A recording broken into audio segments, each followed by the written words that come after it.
Welcome to the video presentation of the basics of stage lighting at Tawas Bay Players. This was originally a live workshop at the Tawas Bay Players in Tawas, Michigan, near the shores of Lake Huron. My name is Ed Krebs, and we're going to be taking you through a series of workshop segments that was originally presented. Today we're going to be talking about the what's and whys and a basic introduction. The second video will be about the stage lighting fixtures themselves. The third is something I call basic lighting position. Fourth will be dedicated to color. Then we'll finally start talking about the whole stage and lighting the stage, and then operating a show and designing a show. So let's get started on the what's and whys. And just a caveat, I apologize for the slide type presentation. But with a crisis and no real studio of my own, we're doing this from home and just trying to provide the information for you. So who should be watching this series? Well, there's a lot of different people that might be interested. Certainly people who are interested in operating and designing lighting. Directors, either new or experienced, but really want to understand what lighting can do to enhance the show that they're actually putting together. And frankly, anybody interested in lighting for a show production. And it's really interesting to understand that, of course, lighting, just like anything else in theater, is an art. It can require really deep skills, but the basics aren't very hard, and that's what we're covering in this course. So really, anyone can learn just enough to do a pretty darn good show. Well, of course, today's online version won't be interactive and it won't be hands-on, but I am going to limit the jargon. So there are times where I will use the terms that are used in theater because everybody already understands them, but I'm going to avoid some of the nicknames that some people use in professional theater that none of us really care that much about. And I will say that this is specific to the Tawas Bay Players, so if I leave out specific lighting instruments per se, or some level of complication that your stage has, recognize that although this could be applicable to many different community theaters, we are going to be very focused on what Tawas Bay Players has available to them.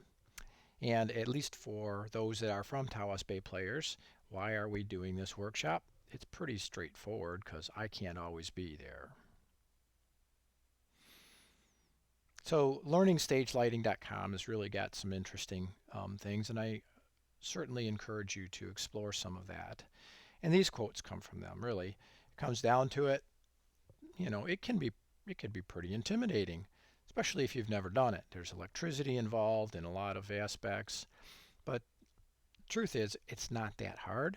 It doesn't have to be complicated, and we're going to talk about how really basic things can certainly enhance a show. And you certainly don't have to be an expert. However, by the time you are done with this series, you're going to know enough to do a basic show. Throughout the series, and it might not be in exactly this order, we're going to cover the what's and whys coming right up. And then we'll talk about the actual fixtures, the lights, whatever you want to call those. We're going to talk about basic lighting positions, so from the front, from the side, from the back. Color is very important and could be very harmful, so we're going to talk a little bit about what you can and shouldn't do. Something that I call illumination types, and stick around and learn what that really means. That's not a technical term, that's my term. Then we'll finally start talking about designing a show, what the controls are. In this case, for Tawas Bay Players, we use something called QLC Plus on a laptop. How do you run the show? And then how do you either modify a show or create one from scratch? Before we do anything, and we'll repeat this several times throughout the course, we really need to talk about safety, and safety has to become first. Why are we lighting the stage? Well, obviously, we want to make sure that the actors can be seen. Well, there are a few exceptions, like the show Wait Until Dark, when you actually don't want the actors to be seen very often, but in the most part, you're trying to make sure that the actors can be seen. But there's more to it than that. We're trying to create a real or intentionally unreal view of what's going on in the play. We might be trying to suggest the environment, nighttime or outdoors. Is it something that the audience can believe? We will talk about separating um, different areas of the stage and how that might be useful. We certainly might be highlighting an individual element, so consider Beauty and the Beast when there's a particular time where you want the entire audience's focus on the petals dropping off of the rose. We certainly can set the mood and color along with intensity and other factors we'll talk about in just a moment. Have a big play in how do we set the mood. And focusing attention is key, and we're going to talk about the do's and don'ts around that. But certainly you can do some things that make the actors seem larger than life, or you can certainly do some things that detract from them. So I mentioned there's multiple things we can control. I hinted towards a couple of them. First, intensity. Obviously, it's just frankly how bright or dark things are. Color. And you can use virtually any color through a variety of means and something called gels or electronic. Uh, Color is a big player in mood, but you have to be careful, and we're going to talk a lot about color so that it coordinates and enhances what you're trying to do and doesn't detract from the show. Which area of the stage does the light come from? Is it coming from above, from the side, from the back? Why would you do any one of those things? Those are the things that we're going to talk about. And then movement. Now, movement can be anything from like a follow spot where you're trying to follow the actor. It can be, something where you dim down one side of the stage and bring up the other side of the stage so that the audience's eyes shift from one area to another. So there's a variety of things that we might do with movement. That's it. That's the 4 things we can control.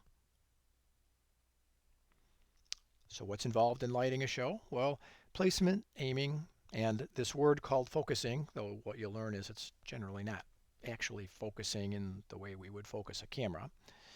We design and set up the scenes, and a scene may be smaller than what is laid out in the script. We develop the cue list, so what do you do from one light change to the next light change to the next light change, and how do we operate it? Now, again, I'm going to be talking a little bit about this in several segments, but my rule is do no harm. You're either going to detract from the show, your lighting is going to be unnoticed, and that's just fine, by the way, or you're going to enhance the show. Whatever you do, do no harm. Don't detract from the show. So throughout the workshop segments, we're going to talk about things that could actually detract from the show. And that's it. That's our introduction. Stay with us and pick up the next video segment, which will be about the primary stage lighting fixtures. Well, we'll learn about PARs and Fresnels and LECOs and the like. I'm Ed Krebs. Thanks for joining us.